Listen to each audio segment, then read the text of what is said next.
friends, welcome back to my channel. Welcome to today's video, which I'm thinking is hopefully, as long as I don't ramble too much, going to be pretty quick because I wanted to do a quick fire video of 5 things that diabetes has taught me, because I know I can be very negative about diabetes sometimes, and I want to make sure that I'm bringing as much positivity into this space as I am negativity and high blood sugar rage.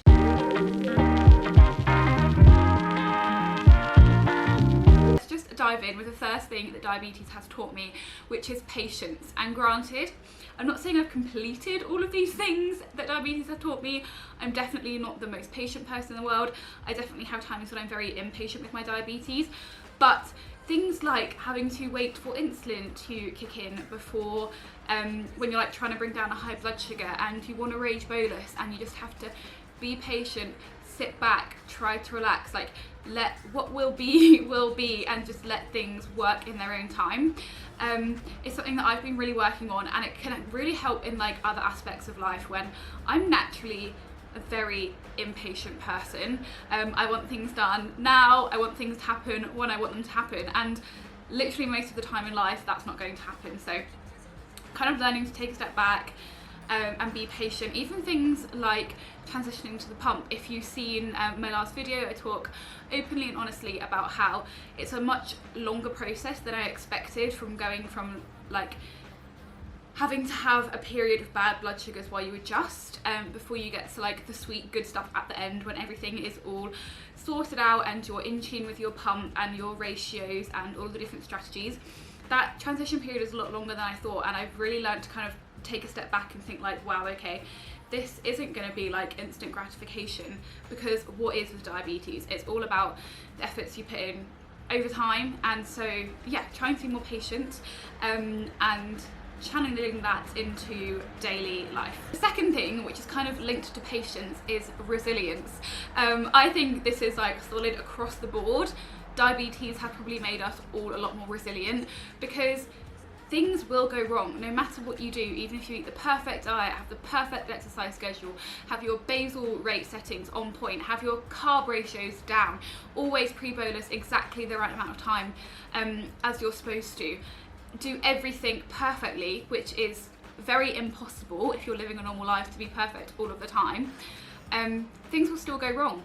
You'll get an unexpected period, you'll get an unexpected illness, you'll experience some stress, something will go wrong, and it's about learning to not give up when that happens and just kind of go to plan B. So like, okay, plan A didn't go to plan, I used this management strategy which I thought would work, I've now gone high or I've now gone low, what can I do from here?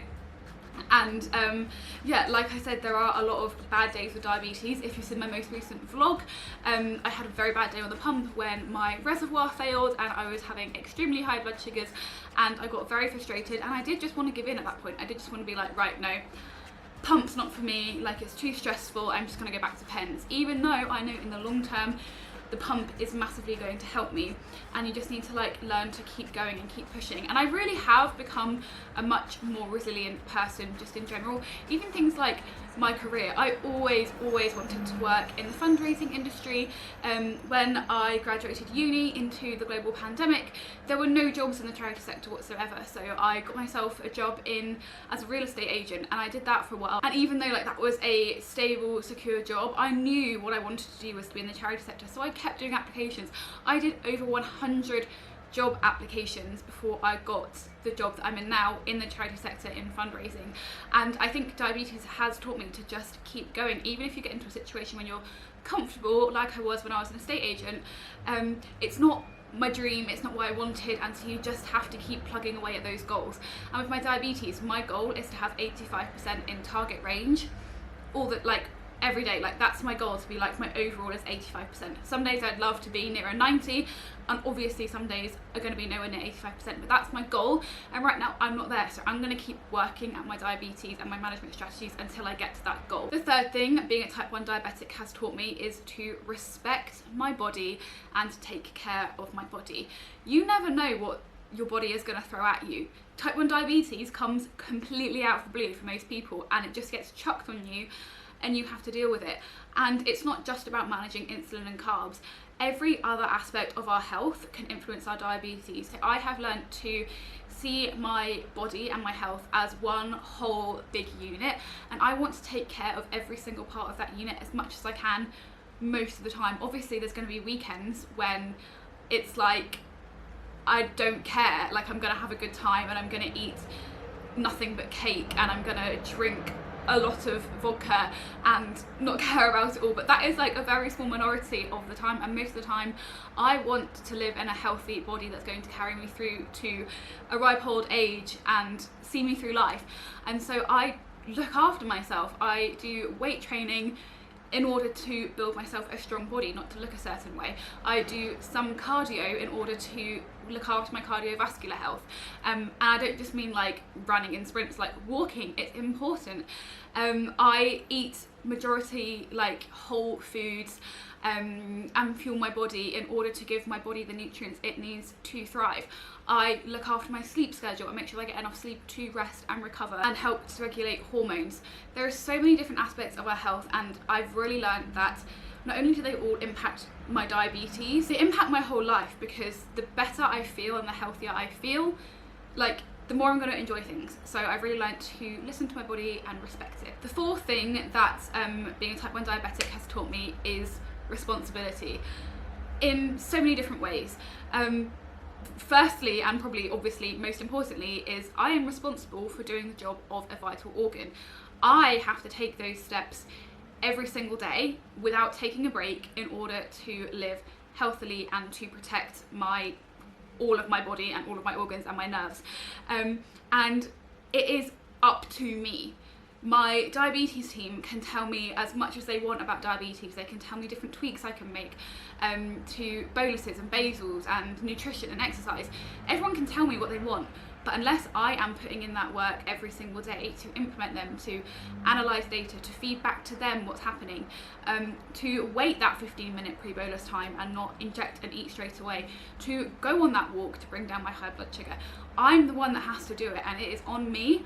And I have to be responsible for my action. Not taking responsibility of your diabetes is only going to harm yourself. And equally, on like a lighter note, from a young age I became very responsible because I had to order my prescriptions, I had to book my doctor's appointments.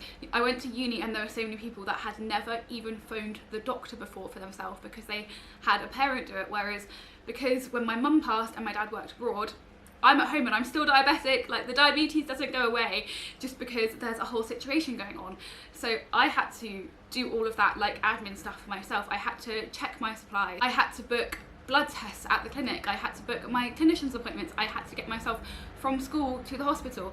I had to do it. And so because of that, I learned to take on things that we really should probably be taking on a lot earlier, rather than like just being plopped at uni and being like, okay, be a semi-adult now. And the fifth thing that diabetes has taught me, or is still in the process of teaching me, to be honest, because I still haven't like got it into my head, is that perfection isn't possible.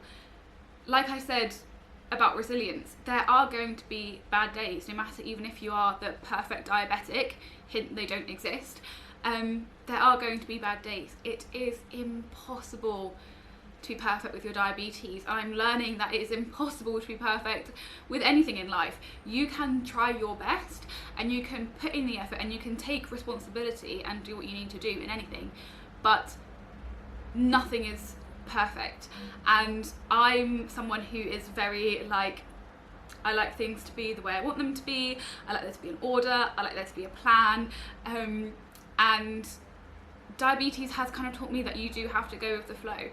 You have to be adaptable to situations, and you have to be okay with the fact that plan B might not be as good as plan A, but it's what you've got and you're gonna have to deal with it. I've come to this realization with my diabetes over the last few years, has taught me that yes, I want to strive to be as good as I can be, but also it's okay to fail sometimes, or to just be okay sometimes, or even to be really great but not perfect. Like, all of these are acceptable options as long as you're trying and you're happy with the outcome. And we just need to stop putting so much pressure on ourselves as people and on ourselves as diabetics, because we aren't a pancreas. Like, we have lives outside of diabetes. We have other responsibilities, and we also want to enjoy life while we're here. That is it. Those are 5 things that diabetes has taught me, and yes, some of them have been tough lessons to learn, but they have made life so much more enjoyable and so much more kind of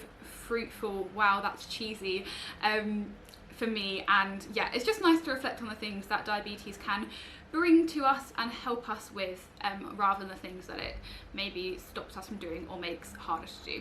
So yeah, please comment below anything that diabetes has taught you, because I'd love to create like a little thread of diabetes positivity for whenever I'm also, me or you, are feeling a bit down about diabetes. We can have a look at these comments and think about all the great things that we wouldn't have learned without the lovely diabetes. So yeah, I hope you guys enjoyed, and I will see you soon. Bye.